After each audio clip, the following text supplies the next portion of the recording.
Hello and welcome to the Brooklyn Rail's 1160th New Social Environment.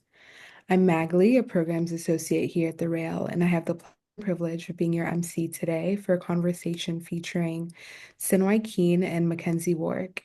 And now I'll introduce today's guest and host. Sin Wai Kin brings fantasy to life through storytelling and moving image, performance, writing, and print. Drawing on experiences of binary categories, their work realizes alternate worlds to describe lived experiences of desire, identification, and consciousness. Their film, A Dream of Wholeness in Parts, was nominated for the 2022 Turner Prize, as well as screened at the British Film Institute's 65th London Film Festival. Their work has been featured in solo and group exhibitions internationally. And our host today, McKenzie Wark, is the author of Reverse Cowgirl, among other things. Her book Raving was published in 2023 by Duke University Press. And now I'll hand it over to McKenzie to get us started. Thank you, Magali, and my thanks to the Rail for once again hosting the what was it 1160th edition. This is like extraordinary to me. Hi, Wakin, how are you? Good. It's a pleasure to meet you at least virtually. 'Cause this work is really lovely and really interesting to me. And I thought maybe we could start by showing everyone some of the images from the current show, which is at Canal Projects. The show itself is called The End Time, and the one of the works within that is a two-channel video called The Time of Our Lives. And we have some stills from both the show and then the video within that. And can you just tell us a little bit about what we're looking at as we sort of look at these? And we'll go through some images and then we can open the conversation up a little bit. Yeah, absolutely. So what you are seeing are some installation images of the show that's up at Canal Projects right now. And the kind of main meat of the show is a two-channel video installation, which is a kind of expanded science fiction sitcom, which uses the idea of relative time to think about how reality is also relative and not absolute. So it's a two-channel installation where you have one channel as the sitcom where you have actors performing in an open set. And then the other channel is the kind of live audience watching the sitcom. And as a viewer, you sit between the two screens and you kind of decide where you position yourself in that kind of relationship. So also in the exhibition is another work called Essence, which is a project that is a advertisement for a kind of conceptual men's cologne. And the campaign features one of my characters in my practice called White King, who is my drag king character. This is his wig that you're looking at. Um, and he's kind of on this hero's journey to find what is intrinsic to his nature. And the slogan of the campaign is Your True Self Awaits. Hmm. So also in the exhibition are various props from both works. So you have the wigs, which the characters wear on busts, as well as the flowers, which appear in the kind of center of the set, which you see here, in a vase broken on the ground. And the flowers in the exhibition kind of act as like a marker of time. As time passes, the flowers rot and the characters kind of walk in and replace them again and again. And at some point, the vase smashes on the ground and then kind of reforms as time glitches and moves back and forward. Um, as well as a shoe that the character V Sin wears that kind of falls off at some point and is related to a dream that she recounts. Um, in the sitcom, and also some bottles of the Essence cologne. Um, and the bottles also are props. They're filled with perfumer's alcohol rather than an actual smell. And though I did start working with a nose to try Mm, to develop a scent, I actually realized what made the most sense for this object was for it to really be a prop, for it to um, be kind of, symbolically empty, for there to be no smell. mm. If we're thinking about, what is intrinsic to our nature. Um, yeah, and these are some stills at some point. A black hole or a singularity appears in the sky, and kind of swallows the current reality. Um, and there's a few kind of ideas that I pull from like theories of general relativity and quantum mechanics in the work to kind of play with this idea of time, or for example, singularity is a play on the idea that, anything could ever be singular at the same time as, a singularity is kind of an infinite, a point of infinity. Um, and there's also references to kind of creation stories, as you can see in this still.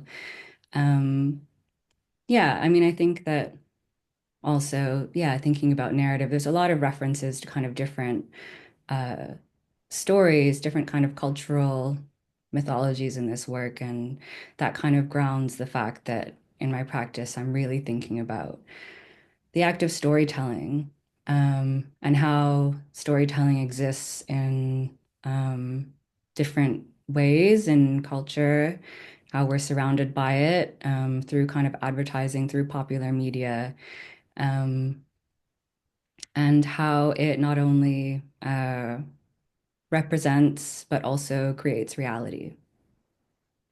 Yeah, there's so many things I want to kind of pick up from this.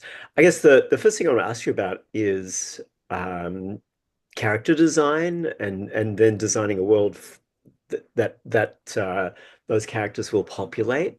So can you tell me a little bit about the process of character design, if that's if that's how you think of it? Yeah, so I think in my practice, I probably have something like 10 characters, because some characters are kind of uh, like two characters in one, or one character split into two, depending on how you look at it. But every character in my practice is kind of looking at a different, uh, like maybe binary that I'm trying to undo or have a closer look at, or different area of research or a different kind of concept. So, for example, in the time of our lives, there's a character called the storyteller who keeps on popping up to kind of deliver these news bulletins, and kind of interrupt the narrative. And the storyteller is, like all of my characters, a character that reappears in different works, kind of in different guises, but often as a news presenter. Um, and yeah, he's a character that I used to think about the act of storytelling, and what the possibilities and the realities are of the power of storytelling. And do you think of all your works as occupying the same universe?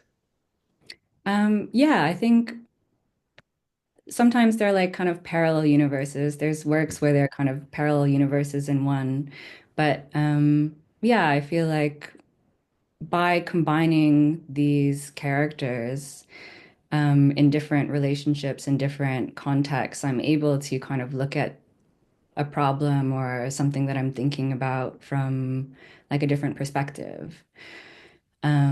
And yeah, I think that it inevitably ends up that like every work is like a another window into um, this kind of, world or universe that's expanding in my practice.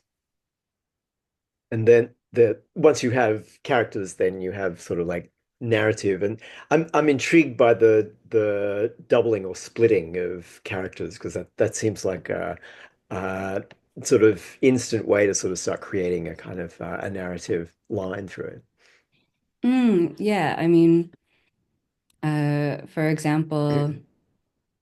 um, there is a character in my practice called the Construct, whose face is kind of inspired by the face of the Dan role in Cantonese and Peking opera, which is the kind of often the lead female role, like a romantic interest of a kind of main character male role. Um, and I've created kind of two faces for that character, um, to kind of represent this like internalized false dichotomy of, good and evil or victim and villain, especially as it relates to representations of femininity. So within, another work that they appear in, A Dream of Wholeness in Parts, they kind of move through scenes and, you kind of, in different contexts, in different scenes, they appear with a different face. I wanted to sort of ask you then about um, particularly makeup and uh, the art of drag seems to be one of the what's happened to that in the contemporary world seems to be one of the sources of creating the looks. And yeah, could you tell me a little bit about creating the sort of visual appearance of each of these sort of faces and bodies? Yeah, so I mean, my first character is the kind of feminine character that appears in The Time of Our Lives, and that character first appeared in 2013. And definitely this character is very drag influence, very like Western drag influence. And this is a character that I really used to think about my relationship with Western femininity. So it's about kind of parodying, exploding, and holding a magnifying glass to um, femininity as it's constructed, as it's conditioned within Western and European context. So, it's about looking at how also femininity is constructed in a way that is like intrinsically linked to like whiteness in these contexts. Mm, Um, but it really changes based on each character. There are other characters that really come from the influence of, as I mentioned, like Cantonese mm, and Peking opera. mm, Um, there are characters whose makeup comes from, a story that I wrote that I illustrated and then I put onto a face. mm, So, there's like, yeah, there's lots of different kind of costuming practices um, that I'm drawing on to create these characters. But you asked earlier also about the kind of, the worlds that are built as well. And mm, I think it is really, yeah, important for me to, think about how the context that the characters are in as much as the characters. I find that there is like a tendency to focus on the kind of construction of the characters, but I think this also reflects like how we are kind of conditioned to focus on individuals. Like there's also, of course, the construction of this whole sitcom world in this. In this work, which is and like was informed by a lot, like watching a lot of mhm, um, sitcoms and kind of looking at the language and the relationships that are there, the kind of visual language of the kind of sets, the language of like the edit, the language of the graphic design, of the title sequence, and kind of using all of these tools to create this specific relationship of like the individual characters to their context. And so to set up a kind of expected all the expected kind of relationships that come with this context of the sitcom, then you immediately understand that there are certain, tropes that you're going to see of like, the humor of, again, the relationships that you're going to see probably played out between these characters when you have kind of a feminine and a masculine mm, character. uh, playing opposite each other in this open set. Yeah, it's one of the classic sitcom scenes is like, "Honey, I'm home." Like Mm, the male character enters and the female character is already in the domestic space, and all mm, the ways that's coded. Uh, mm. but then we never quite move on to the sort of narrative arc that a sitcom would have, and we end up in a somewhat different space. And I just wanted to, while we have future on the screen, to think a little bit about, yeah, what happens if this is not the time and space of the narrative of television? Yeah. So, yeah, within the work, there are two clocks on the wall on the open set. On one is the doomsday clock, which is a prop that I had made that is yeah, replicating the doomsday clock, which is a clock that was kind of made in, I think, 1947, controlled, or the time is set by a group of scientists to kind of indicate how close to the end of the world we are. And midnight is the end of the world. I think right now we're something like 60 seconds or Mm. something. We're one of the closest times we've ever been. Um, and on the other wall, there is a clock which indicates whether we're in the past, the present, or the future. So the time jumps around in the work to kind of play with the idea also of linear time. Um, and the whole work as the structure of the narrative is actually a cyclical. So I'm also trying to present this kind of binary of uh, like circular, cyclical, and linear time, um, as also a reflection of the structure of narratives. There's also this idea, they keep on talking about the hero narrative in Mm. the um, and that's kind of thinking about like different models of narratives that are different structures of narratives that are possible, like the hero narrative, or I always reference the carrier bag narrative. So thinking Mm. about Ursula Le Guin's carrier bag theory of fiction, um, and the way that she kind of says, the structure of narratives that we're used to, of this hero narrative, can also think about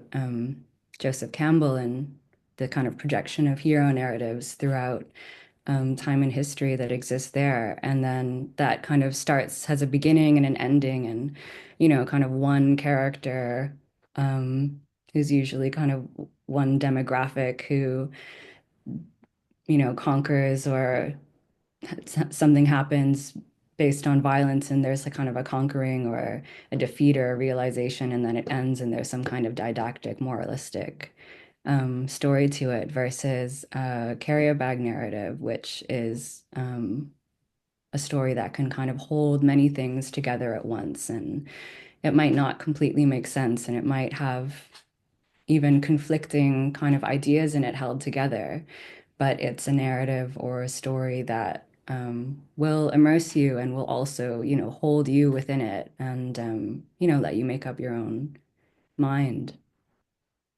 I think here in the United States, we're definitely living with people who feel like they are the hero of a hero narrative at the moment. Um, Absolutely. So it's a little terrifying to even contemplate. I'm reminded of a famous line in Sun Ra, which is, "It's the end of the world. Don't you know it yet?" And Mm, there's a sense in which this particular piece sort of stages that moment. And I yeah, wonder if, I think there's probably a consensus among anybody who's paying attention that a certain world, a particular world, is indeed ending. And how does one make narrative art if that's the case? yeah. I mean, I think it's really important to be kind of making stories, to be storytelling now for worlds that we want to be a part of. And this is, I think storytelling and especially kind of fantasy and science fiction, they can do many things. They can create they can create kind of an escapist, context where you can kind of leave your current context if it's kind of unbearable and be immersed in a kind of a different world. And what I kind of realized when I started to really kind of, I think, get back into science fiction as an adult was that there was not just escapism there, but there was also, like, from that other perspective that you can kind of leave your current context and enter into, you can, have another perspective to look back at your everyday context and realize how it could be different. Um, Yeah, and I think that's something that I also realized when I started to see people interacting with the work, with the installation, was that, you have these two screens, which are kind of setting up also a relationship of like, I know, a binary of like a performer and an audience, or like a performance and authenticity, which I'm also trying to kind of undo, and this kind of feedback or becoming together that happens in the relationship of kind of acting in the world and being perceived, and having yourself kind of reaffirmed or not back at you. But, people, in order to kind of see the entire installation, in order to see the both screens at once, people started to stand outside of the installation. Mm. And it's, I think, again, uh, illustration of the fact that you have to be outside of something in order to really see it. I actually, I haven't seen the installation. I saw it on my screen with the two channels in parallel, which is, I guess, actually a viewing that you can't do, that the installation has prevented you from doing, Yeah, because you have to sort of, as we see it on the screen now, you'd have to turn your head to be able to see both. yeah. But yeah, tell me a little bit about sort of including the image of the audience for the show, and then also the flashing sign that we see. Backwards, so it's facing the audience of like laughter, sadness, sympathy, kind of the sort of prompts for the affect. Yeah, so that choice to include the audience is something that I think, it comes back to an idea in quantum entanglement, an idea that reality is not something that we uncover or discover. There's no objective reality um, to kind of, yeah, be discovered. Reality is something that happens as we agree as to what it is, as we speak to each other. And, I think in an everyday context. But of course, as somebody who has done a lot of performance, I'm aware of a kind of unspoken, unsaid social contract that, when you're in a situation, when you're interacting with somebody, there is an agreement that, whatever reality you're performing is true. Um, and that happened. I think, yeah, that was like very clear to me when I started to perform this first character, which was about my relationship with Western femininity. And what I really noticed was that when I looked completely different, when I was this character, then I was treated completely different. I was mostly kind of performing in bars and clubs, like queer context at the time. But, even there, it was like, as soon as I didn't look like myself, I was treated completely differently. And I was able to see how people perceived me in my, everyday embodiment. And so that's also, I think about this act of like costuming and this act of drag as a kind of embodied speculative fiction so that you can kind of have also this view from elsewhere, what's the world like? How do I experience the world if I look like this? Hmm. Hmm. Mm. But yeah, Yes. it's kind of, No, I was gonna say drag is science fiction in a way. definitely, yeah. And so it was, yeah, through that kind of process that I think made a lot of realizations that still really uh like are very they persevere in my practice Mm, and this relationship of like becoming together constantly with your context, with everybody who is perceiving you at every moment. mm, Um yeah, is very important. So there's that kind of elements of, you know, the audience the audience is watching the performer, but really like, you know, everybody is acting. You know, I mean, literally the audience in the work is 25 actors, mm, but you know, I'm trying to also undo this binary position of I don't know, like uh again, performance and authenticity of, you know, acting and perceiving. Um And on the screen, there is a kind of mirror image of the kind of cues that an audience in a sitcom, a live audience watching a sitcom would see. You know, you mentioned like laughter, laughter. I also added, you know, like sympathy, arousal, even. Um, and that is, yeah, it's mirrored because, you know, you're not necessarily part of the audience. Like, you know, you're seeing the back of those cues. So, mm, I wanted to kind of create this separation of you as a viewer experiencing the work, you know, that you are in this between space of the performer and the audience, and you kind of have to um, think about your positionality and mm. that space. Yeah, what happened to authenticity in 21st century culture? Because it's no longer the antonym of artifice. One can be authentic and artificial at the same time. And I Mm. think maybe that's a thing that this work makes me think about.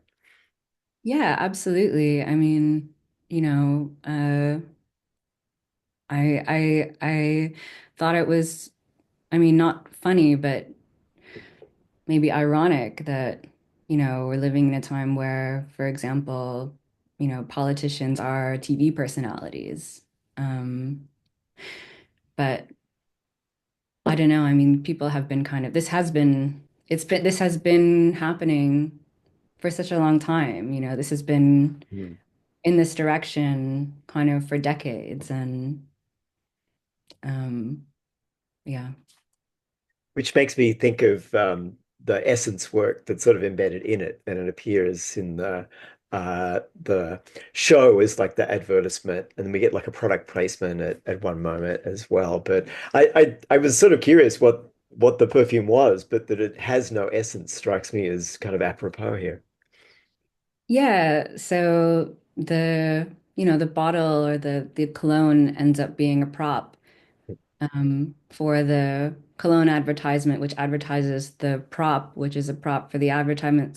So there's a circularity Mm, in that yeah, I think exists a lot in my work. There's a lot of um, circular narratives where there is no end and no beginning, or the end leads into the beginning, or is the mm, beginning. And there's a lot of repetition, and there's a lot of kind of you know, that kind of thing that actually the bottle is essentially um, empty, or this kind of circularity of, you know, the the advertisement for the prop is also trying to point towards the fact that there is no such thing as truth in, you know, who you are. Um, you know, the truth, it is exactly like what you kind of agree that it is. And there is no like original to harken back to in like, you know, an idea of like truth, of embodiment, of like what it is to be a person. Like humans are animals that completely construct the environment that our brains and our bodies are shaped and grow in. So, you know, there is no such thing as natural or unnatural. It's whatever we decide that it is. And the narratives that we put out, um, whether in popular media, whether in advertising, even in science, kind of create that reality. The the fragrance the in the Essence commercials is a fragrance for men, and I kind of I'm curious as to is there a particular kind of futility to the search for the essence of masculinity as a thing that's going on in the culture? Absolutely. Yeah, I think futility um, is a word that I would use to describe the feeling of a lot of aspects of this exhibition. Mm. And I think it's also why I use humor so much in the work because you just have to laugh. And in the Essence commercial, it's the your character is on a horse too, so we get these like horse close-ups of like big tough beast, staring at the horizon kind of stuff. Reminds me of old Marlboro ads actually. Um, Yeah, definitely. Well, it's I also watched a lot of cologne advertisements in preparation to make this work and tried to kind of reproduce as many tropes um, as I could, the kind of to really, perform the medium mm. that the story is delivered with, as well as, the character within it.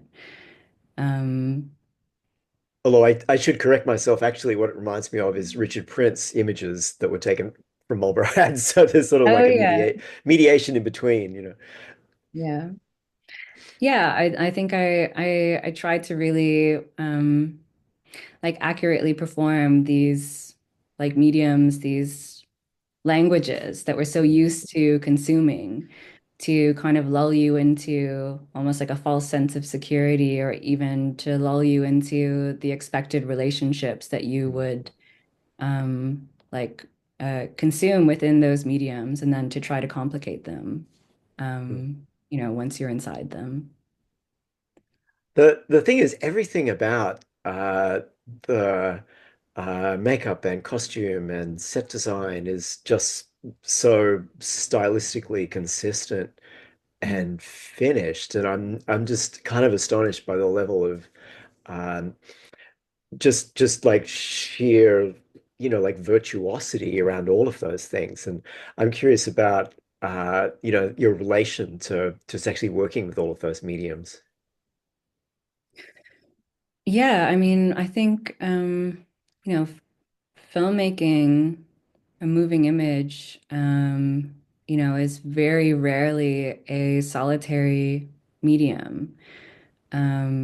Especially for something that has a kind of production level that, the time of our lives has it. It takes a lot of people, a lot of collaborators to make this work happen. And I collaborate with, of course, like set designers for the sets, stylists for the clothes. There, of course, a cinematographer. I had an assistant director for this shoot. There's a whole production crew, lighting. It is a really it's an incredibly collaborative um, medium, Mm, and I really like that about filmmaking. Sometimes it is solitary, like when I am back in my studio after the shoot, and I'm kind of in my, cave of a studio, yeah. with the footage, starting to edit it, starting to piece it together. But then again, there's more people that come in on board for the post-production to do these like VFX backgrounds, to composite everything together, to do the color. I work with an incredible colorist, Andy Mm, Chu, on the project, and she's done a lot of my um, own projects, and it every single aspect of it helps to kind of bring it into the world that you eventually are immersed in. mm. And but that's we're talking about ends and beginnings. So what's the beginning? Are you someone who like sketches initially? Like what's the working method?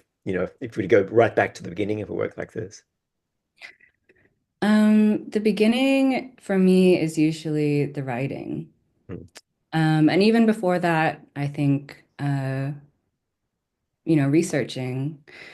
Um, I spent about 6 months kind of gathering my sources before I started even to write this work. And the sources are, uh, very broad, like from uh, the inner chapters of the Zhangji to um, a brief history of time to Black quantum futurism's theory and practice mm, to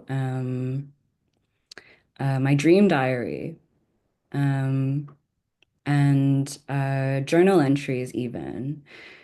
There's a lot of very personal material in this script as mm, well. Some of it is more disguised than, other parts of it. But, if you see the work, then I think you can understand that there is a lot of very mm, personal material and narrative there. But mm, I really, another binary that I often come back to in my work is something that I saw on a note card in Octavia Butler's archive, um, that the more personal, the more universal.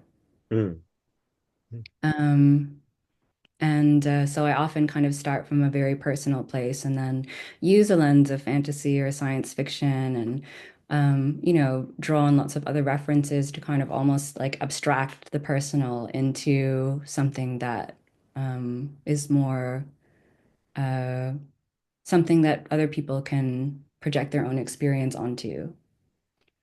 Um, yeah.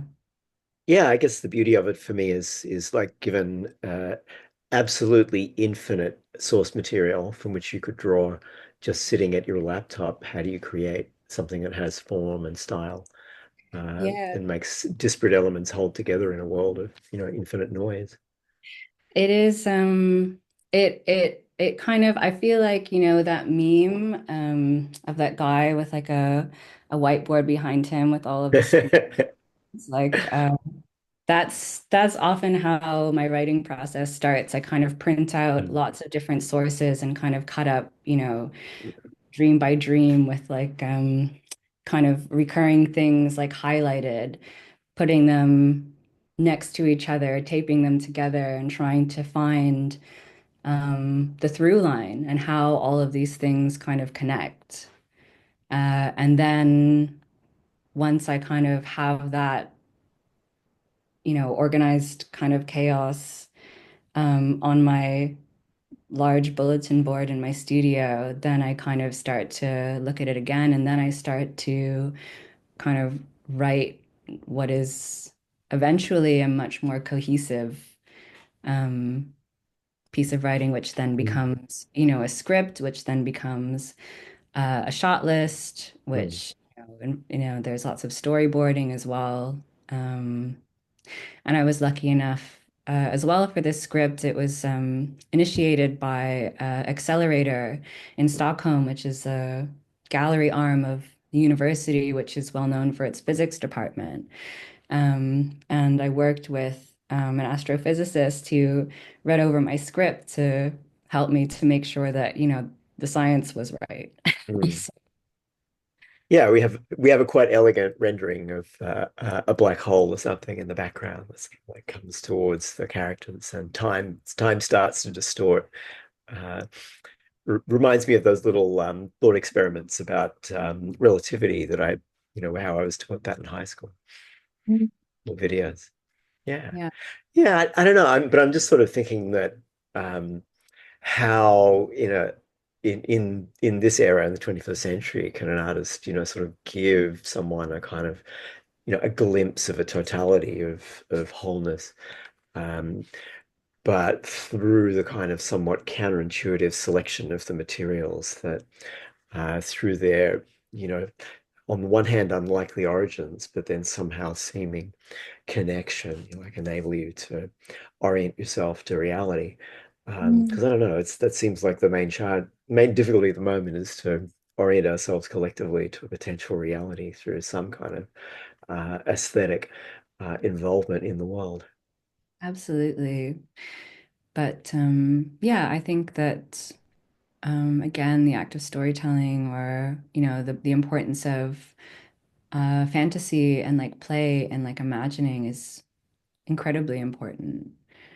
Um, I think that is it like Adrienne Marie Brown who said you have to be able to imagine something and in order to move towards it.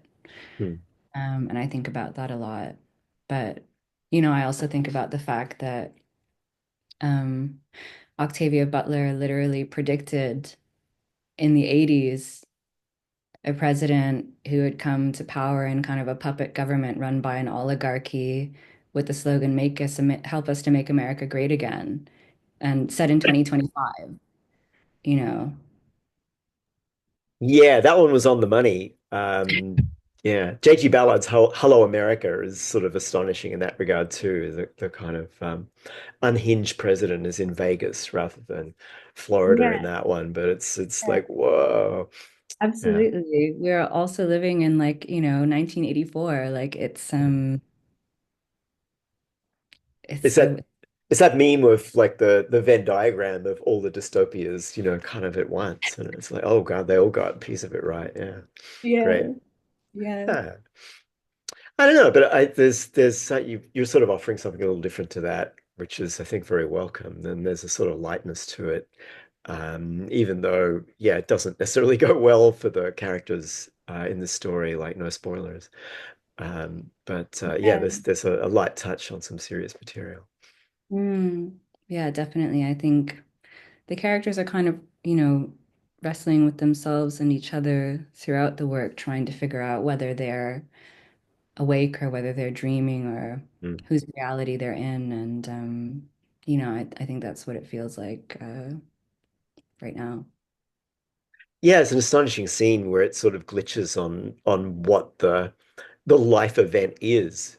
Mm, Is it a graduation? Is it a wedding? Is it a death? And we're not sure like which one it is. It's sort of there's a way that we get a sort of structural approach to narrative where each one's on top of the other.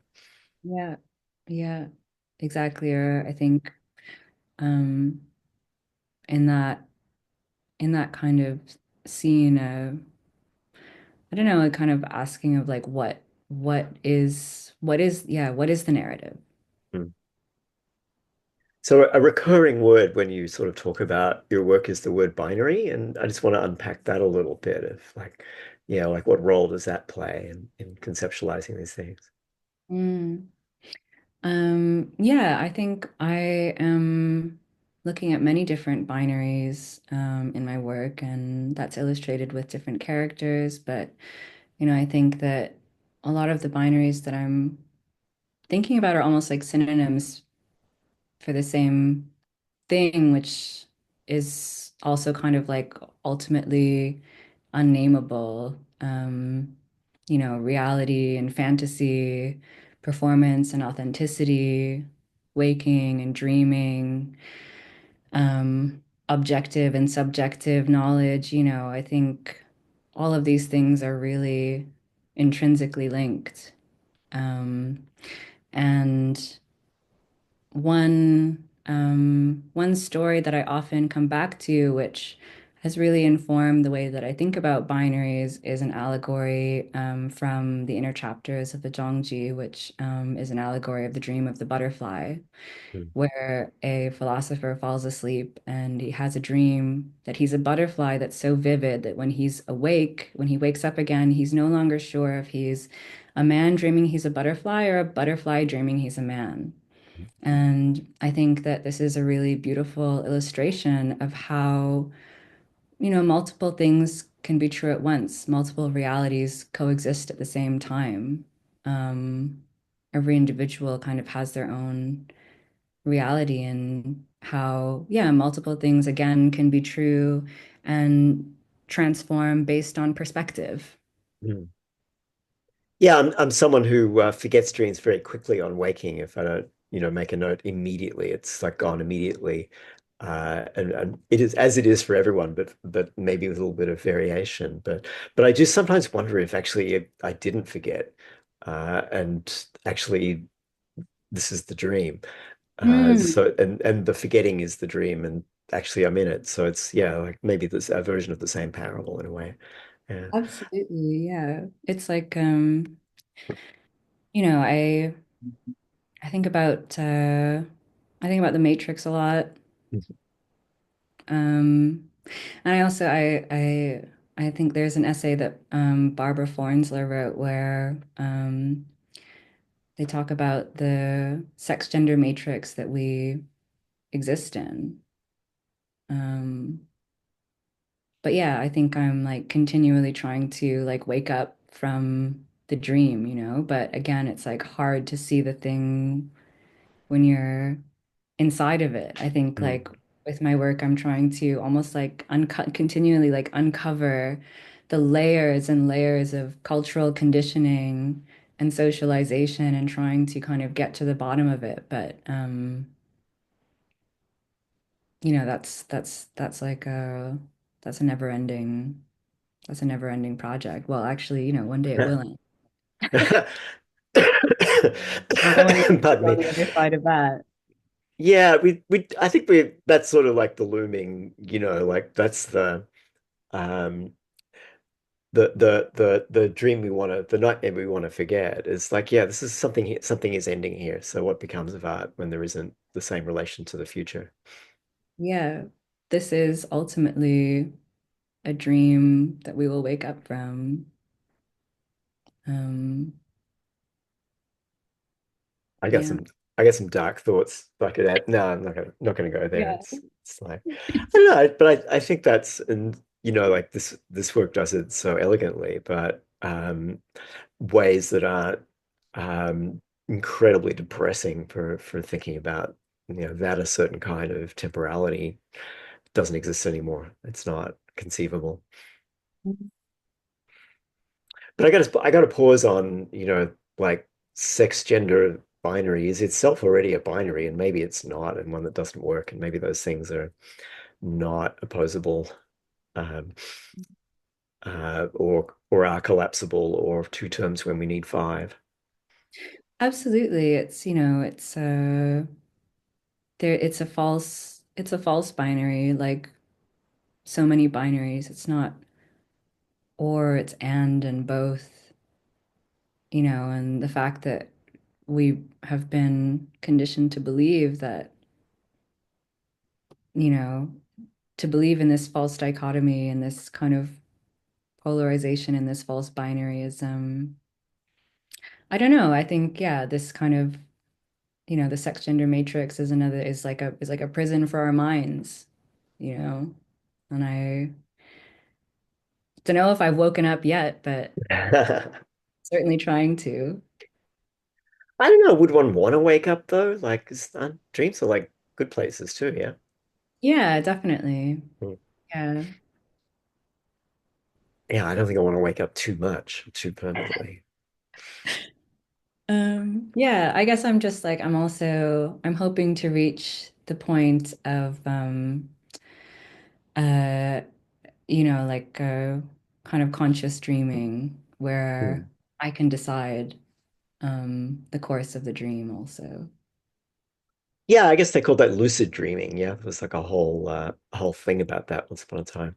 But does it have to be lucid? I'm just wondering what the opposite of, because like that's the root of that is like something to do with light. Yeah. Is there like, dark dreaming as well? Like more fun to go in the other direction. I mean, yeah, I think right now we're kind of descending further into the nightmare for sure. Hmm. Yeah, it's maybe it's like America's latent destiny is what we're living. Yeah. Yeah, Um, definitely. And yeah, like I said, it's like Octavia Butler was asking like, what if things don't change? And that's the world that we're in now. yeah. And she was like not the most pessimistic of the science fiction writers of that era too. It's Yeah, yeah, she was very hopeful, actually. right. Yeah. Yeah, she really believed in, I think, the power of storytelling to make people kind of, what there was another note card that was like make people like touch and taste and know, make people feel. She wanted to, Mm. change people, and she believed um that she could, and I think she did also. Yeah, it seems like a more Philip K. Dick kind of universe, which is, sort of psychotic, delusional, and authoritarian Yeah, through quite and through. dark, extremely Yeah. misogynist. Yeah, yeah, extremely. Yeah, good times. Uh, the thing about binaries in this work is there always seems to be multiple ones at the same time, though. Such that we're not playing on one, there's several that play on each other. There's sort of like a four-dimensional, um, it's not a binary of binaries, but I don't know, it's sort of a multiplicity of them.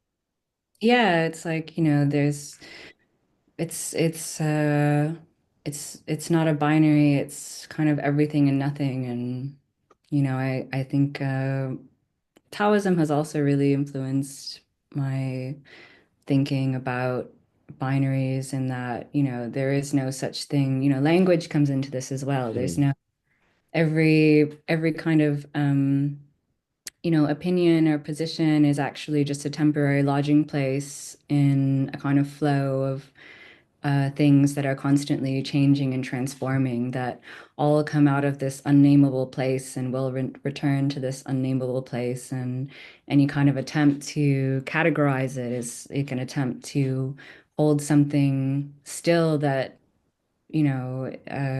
is not. Hmm. Yeah, you give a very distinctive and to me sort of original sort of palette of like materials to that thought, and that's to me that's really striking to bring those things together. Thank you.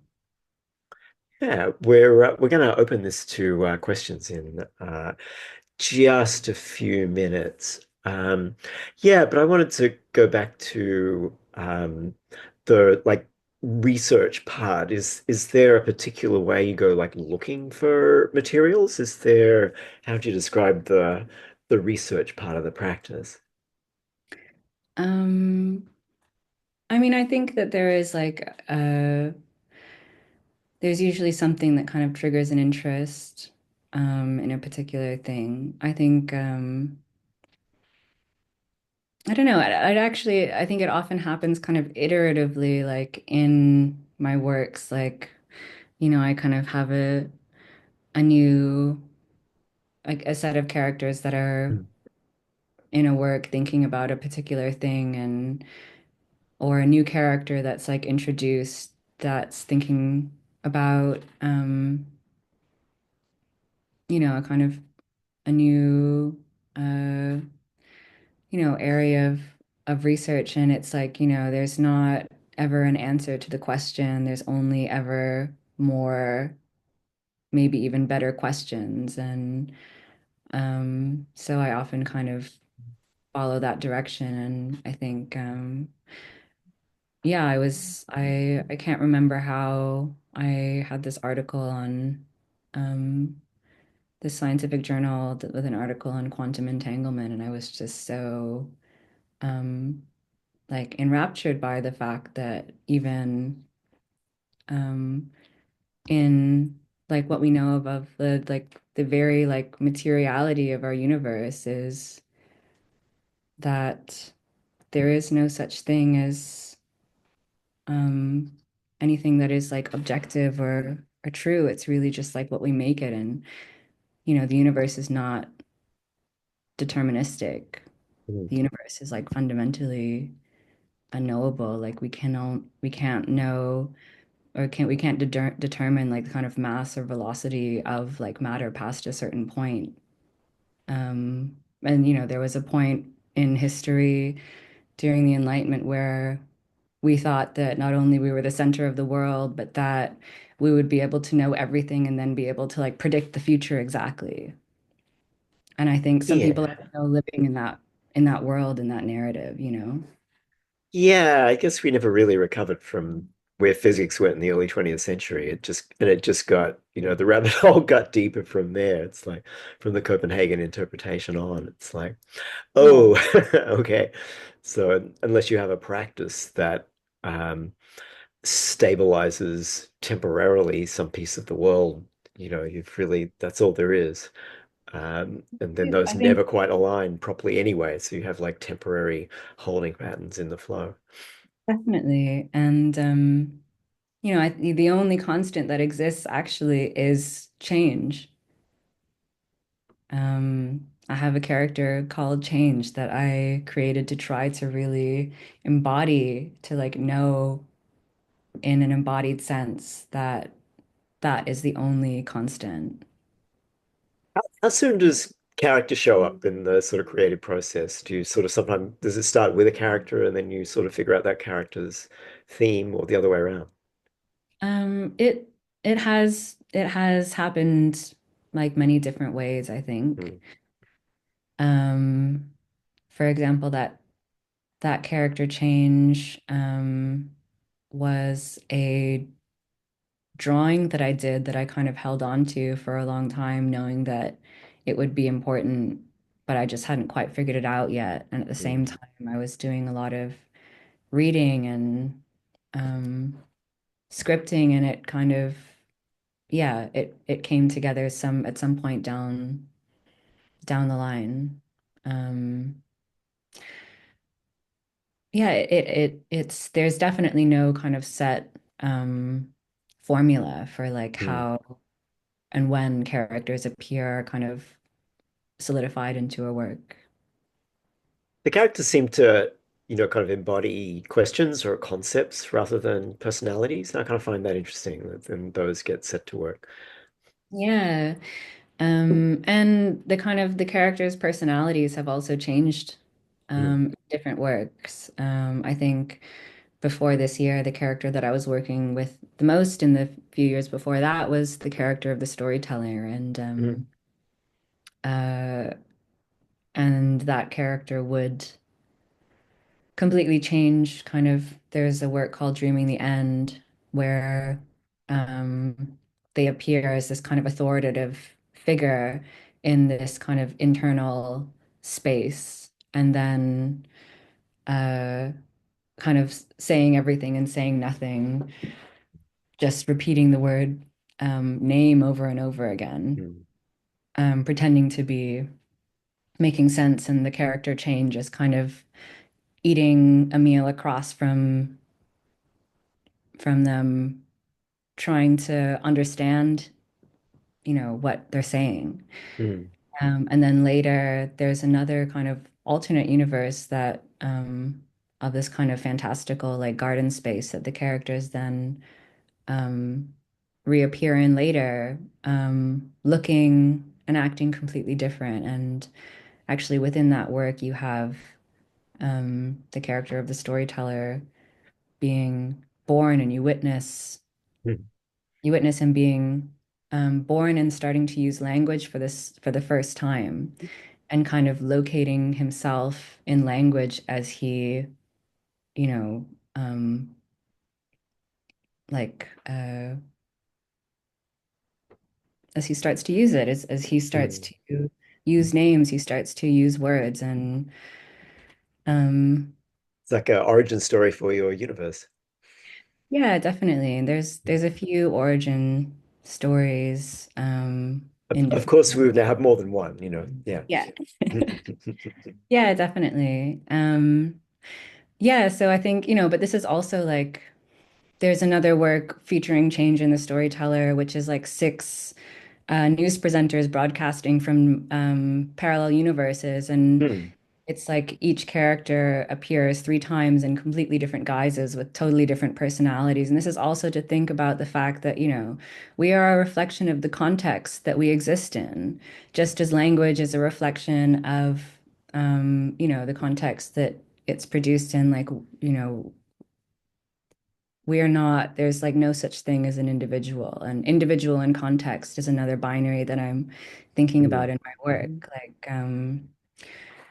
we are a part of our context. We are our context, and like um every tool that we have to express ourselves, whether it's like spoken or written language, visual language, what we wear, how we present ourselves, gestural language, like is also telling a story, is also reproducing the narratives that we exist in.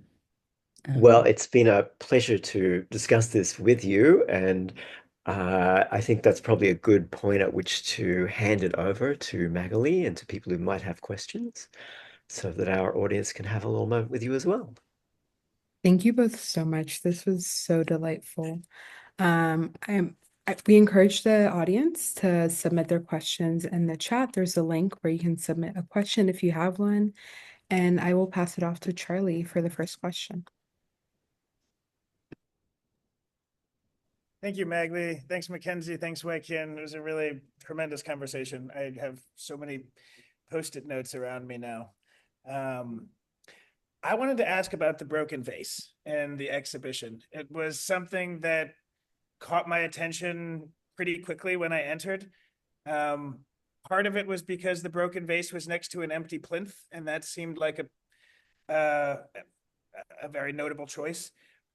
Listening to the two of you talk, I started thinking about um, different realities. Different people have different realities. And then sometimes I wonder if there's an event or a situation that kind of forces all of our different realities to come together for even a brief instant. Um, and then I was wondering, I was starting to think maybe the broken vase could be considered one of those types of events where a thing has changed irrevocably. The vase is no longer on the plinth. It's now smashed to pieces. It's transformed. It's a new iteration of itself. Um, and it also seemed like a potential ending of the vase. And so I don't have a, I guess, to try and bring that into a question. These are sort of my interpretations and impressions of that particular sculpture prop. And I was just curious to hear how you might respond to those thoughts, and if you had a very different idea about the broken vase. yeah, so the broken vase, is kind of it breaks as a result of the characters and the world kind of encountering a singularity, and it's the flowers themselves, the flowers in the vase act as a kind of a marker of time passing, um, and also of a kind of binary of like um, living and dying. Like the flowers themselves being in the center of the room was inspired by um, Aldous Huxley's Doors of Perception, and he's looking at this bouquet of flowers when he's taken some psychedelics, and he's really struck by the fact that they're both living and dying at the same time. Um, and so yeah, the vase is kind of it's a container for that, it's a carrier bag for that, and this idea that something can kind of it's also thinking about the kind of the psychological arrow of time. So, the vase, it falls off of the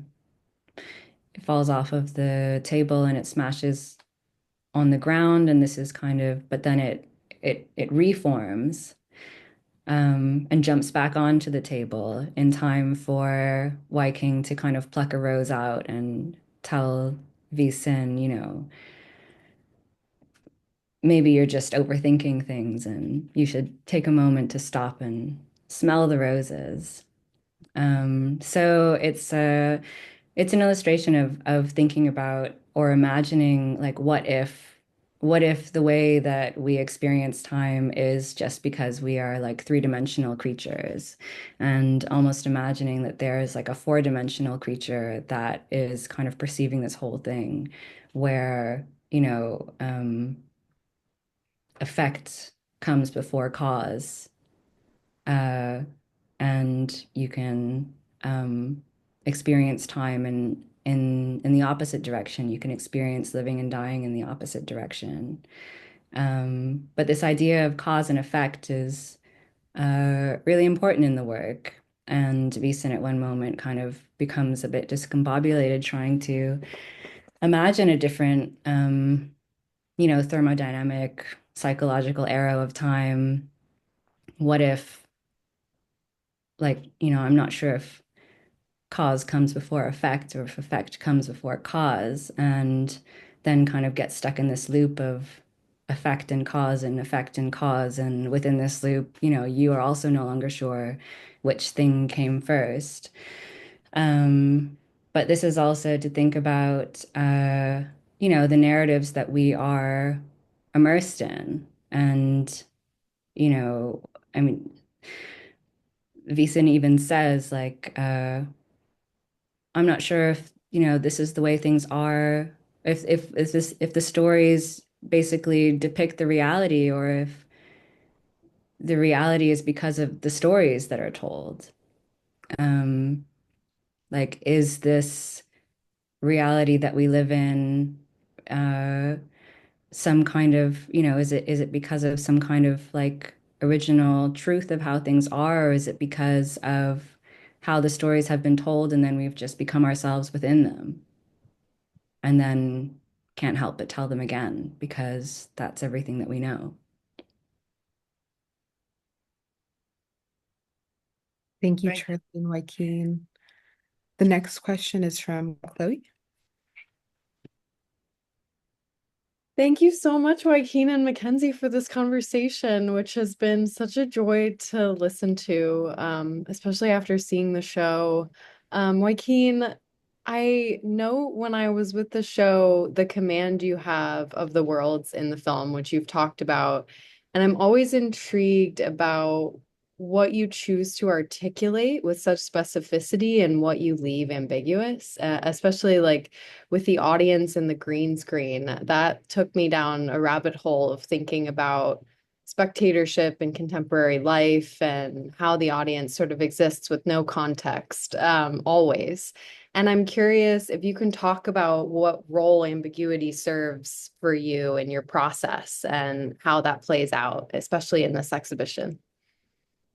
Absolutely. I think, yeah, a nice way into that would be to talk about the green screen. So the whole work was shot on a green screen, and a lot of my works are shot on a green screen, and I often leave the green screen in without a background there. But in this work, you're kind of uh, the characters are kind of set in like three different worlds of like the past, which is kind of um, there's an idea in the work that the past is really just your memory, and your memory is not objective. So, um, you're kind of choosing what the past is. So there's kind of an idealized, idyllic kind of fantasy, Disney pink uh, past, and then there's the present, which then flickers in,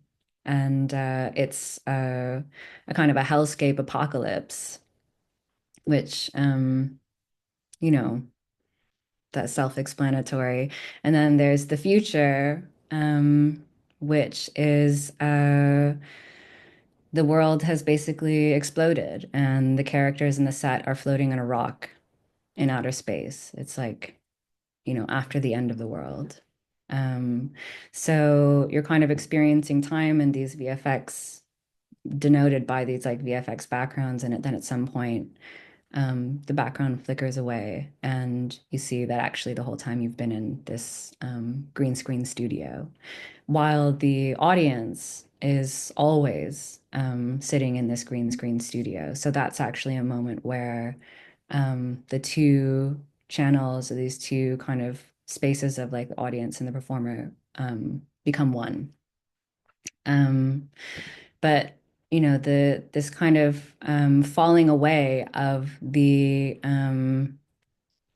the fabrication and the kind of reality that, it is all kind of um, in this set in the studio uh, is relating to like an idea that I think about, which is why I always use, or not always, but I often use the green screen, which is that it enables a kind of infinite possibility. Um, it is like an idea of like, I think infinity within that it could be anything. These characters could be anywhere. And again, thinking about a relationship of an individual in their context, that there is a infinite possibility of the relationship of an individual to their context. And I'm trying to like invoke that. So it's kind of a everywhere and nowhere space. Thank you for that.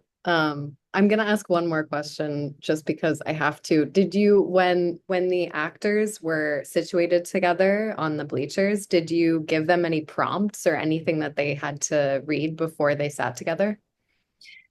Yeah, I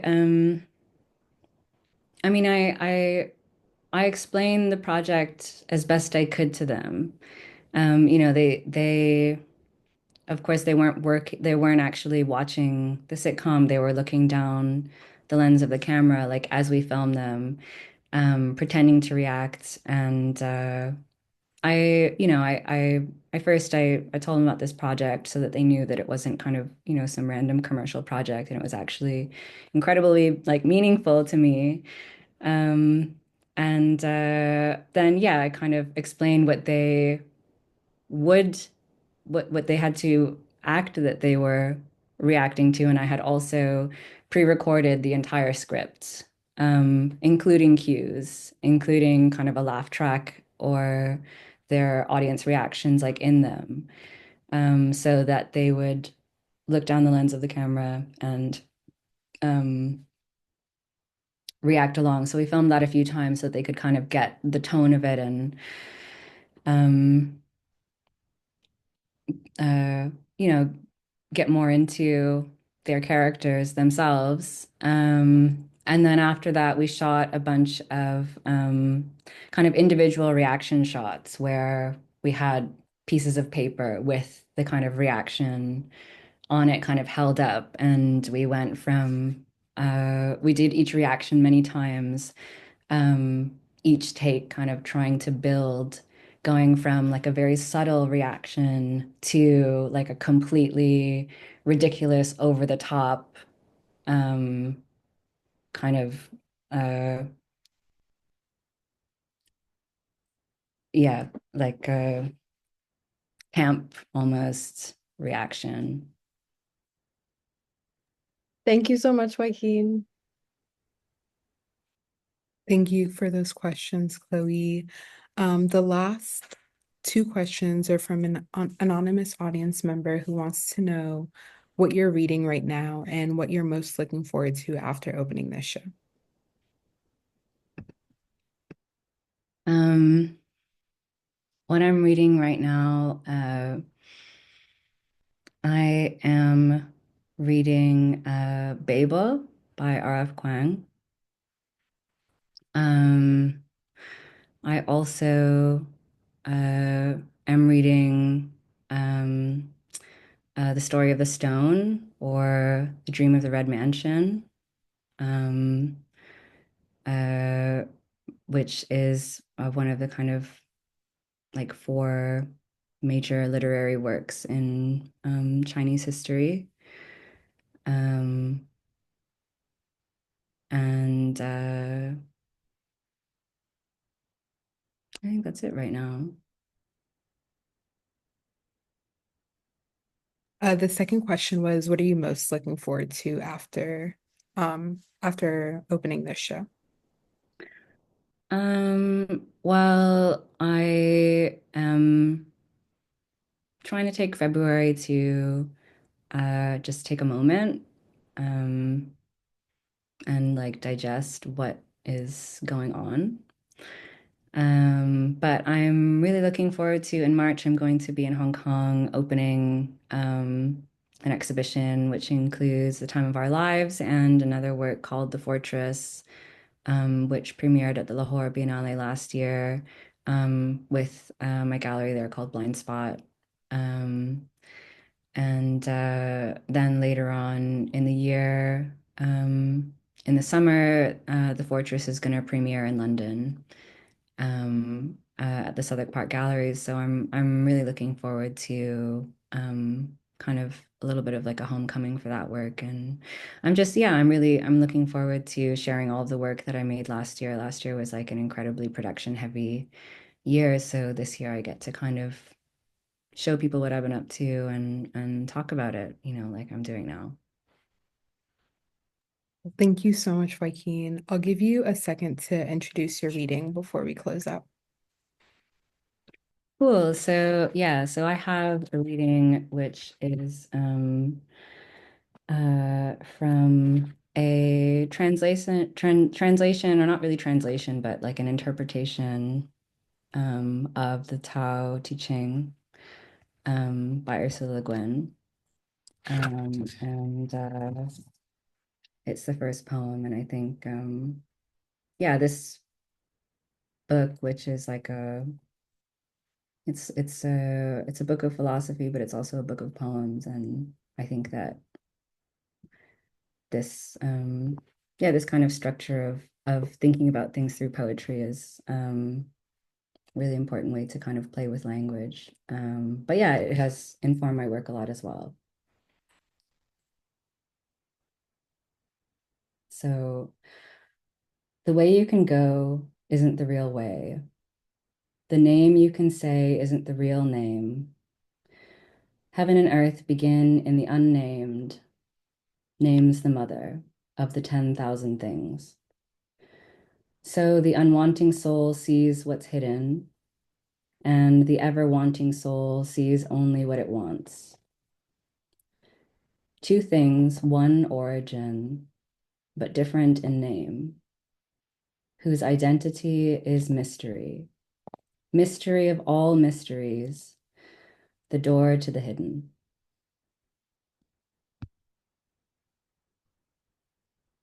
And there's a note from Le Guin. A satisfactory translation of this chapter is, I believe, perfectly impossible. It contains the book. I think of it as the Aleph in Borges' story. If you see it rightly, it contains everything.